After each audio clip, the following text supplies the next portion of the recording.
Hi, hey guys.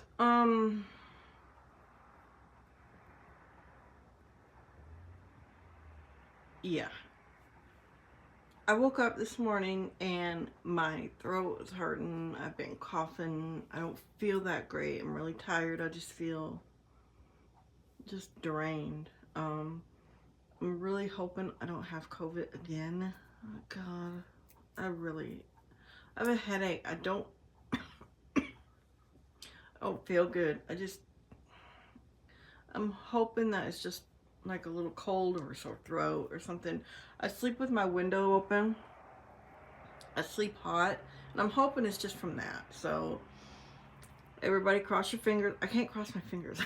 Cross your fingers and your toes and your eyes and whatever else you can cross, and let's just hope. I'm gonna try to get tested tomorrow, so we'll see.